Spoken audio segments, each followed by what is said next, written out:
Saya mantan pendeta, saya dari agama Kristen Protestan.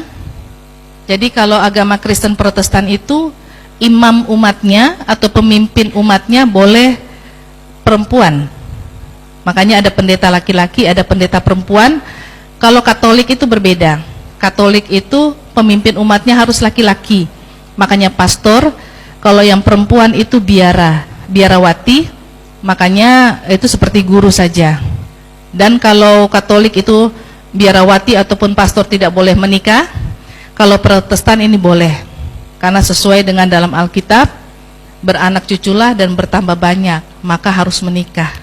Jadi itu ada sedikit perdebatan antara Protestan dan Katolik untuk pemimpin umatnya. Maka saya menikah dulu. Jadi pernikahan pertama saya itu mantan suami saya dulu dari Islam masuk Kristen. Sekarang masih tetap Kristen, malah Kristen militan jadinya. Dan yang pernikahan kedua ini suami saya tetap Islam, tapi ayahnya itu Kristen, ibunya yang Islam. Nanti saya akan ceritakan sedikit. Itu juga berkaitan dengan nikmat iman Islam ya. Jadi pendeta kurang lebih hampir 14 tahun. Kemudian saya mantan dari staf Lembaga Alkitab Indonesia sebagai kepala bidang komunikasi selama kurang lebih 10 tahun. Jadi bekerja untuk menggalang Alkitab, terutama untuk menyampaikan Alkitab ke seluruh pelosok Nusantara, termasuk ke daerah-daerah Muslim. Terakhir tahun 2012 dipercayakan oleh Lembaga Alkitab untuk mengantarkan 2000 Alkitab bahasa Minang. Mohon maaf, sini ada orang Minang. Oh, Bunda Ririn ya. Iya. Jadi saya dulu dipersiapkan. Jadi Alkitab bahasa Minang itu sudah ditarik oleh pengadilan. Lembaga Alkitab Indonesia kalah dan Alkitab bahasa Minang tidak boleh disebarkan di daerah Sumatera Barat. Ditarik kembali, tapi saya dipercayakan lagi untuk memasukkan lagi 2000 Alkitab bahasa Minang. Kenapa perempuan? Jadi saya dulu belusukan. Yang biasa belusukan kan biasa laki-laki ya. Tapi gereja mengirim saya perempuan untuk sampai ke daerah-daerah Muslim. Makanya saat ini ketika sudah Islam, saya harus bongkar bagaimana cara strategi misionaris untuk masuk ke daerah-daerah Islam, supaya minimal kita umat Islam siaga, tahu, dan tidak hanya membentengi diri, babak belur diserang sana sini, tapi kita bukan hanya membentengi diri, tapi bagaimana punya ilmu juga mengcounter dakwah mereka. Seperti itu. Jadi 2012 mengantarkan 2000 Alkitab bahasa Minang, dan akhirnya karena dianggap berhasil pulang dari mengantarkan Alkitab bahasa Minang, saya dipersiapkan untuk memasukkan 2000 Alkitab bahasa Madura ke Sumeneb.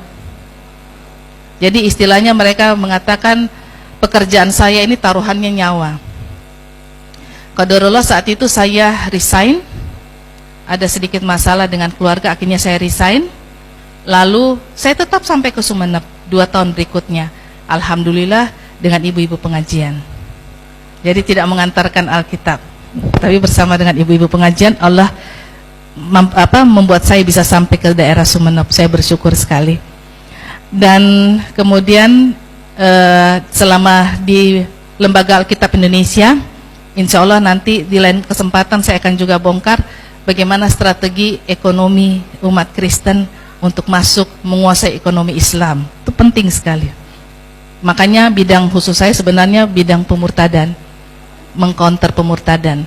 Karena saya bukan mantan kafir saja, tapi mantan pelaku pemurtadan.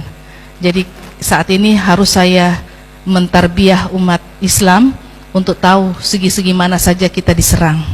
Ada 9 elemen, itu tidak bisa di waktu yang sama ini. Insya Allah di waktu yang berikut. Ya.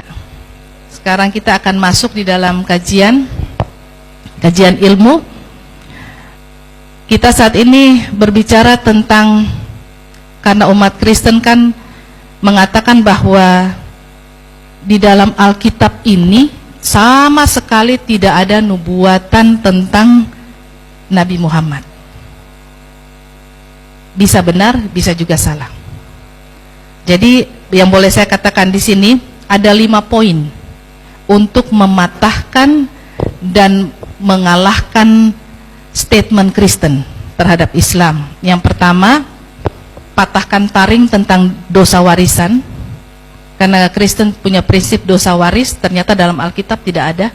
Yesus, Nabi Musa, dan Nabi Ibrahim atau Abraham dalam Alkitab tidak pernah menyinggung soal dosa warisan. Dosa warisan itu dari Paulus, itu yang kita patahkan. Yang kedua, dosa penebusan dosa. Yang kedua, poin yang kedua itu adalah patahkan taring tentang penebusan dosa. Jadi tidak ada penebusan dosa. Orang Kristen mengklaim bahwa Yesus mati untuk menebus dosa.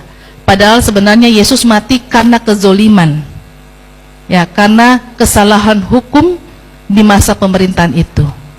Jadi kalau dikatakan bahwa Yesus itu mati menebus dosa, tidak.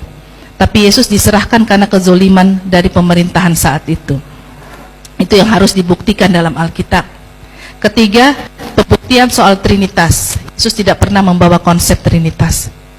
Makanya dikatakan sama umat Kristen, mereka percaya tentang Trinitas. Kalau gitu mereka bukan pengikut Yesus, tapi pengikutnya Paulus. Yang keempat, tunjukkan kesalahan Alkitab tentang penulisan Nabi Ismail diganti dengan Nabi Ishak.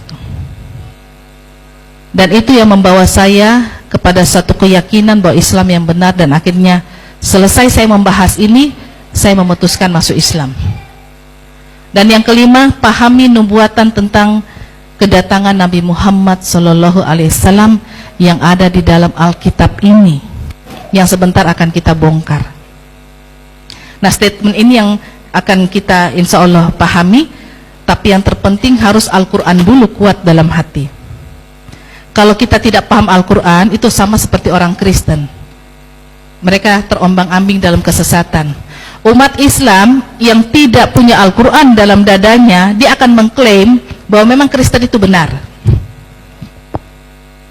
Makanya yang pertama harus kita kuatkan adalah Al-Quran dalam dada kita.